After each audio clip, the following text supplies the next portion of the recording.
అమ్మా అమ్మా అమ్మా, ఎందుకు తను అలా కొడుతున్నావు? దీనికి ఈ మధ్యన అల్లరి బాగా ఎక్కువైపోతుంది. చెప్పిన మాట అస్సలు వినటం లేదు. ఎందుకమ్మా నన్ను అలా కొడుతూనే ఉంటావు? ఊరుకోవే, ఏడవకు. అసలు నేను అమ్మకు పుట్టలేదు అనుకుంటా అక్క. నన్ను ఎక్కడి నుంచో తెచ్చి పెంచుకున్నారేమో, అందుకే నీ అంటే అంత కోపం.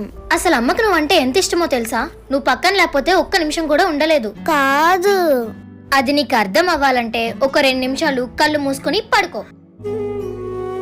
చిన్నమ్మా రా అమ్మ పడుకుందాం. ఇప్పుడు ఎందుకు దాన్ని లేపుతున్నావు? ఇందాకేమో కోపంతో కొట్టేశావు, ఇప్పుడు అది నీ మీద అలిగింది, నీ దగ్గరికి రాదు. కొట్టినంత మాత్రాన ప్రేమ లేకుండా పోతుందా? అయినా నా చిన్న కూతురికి నేను పక్కన లేకపోతే నిద్ర పట్టదు.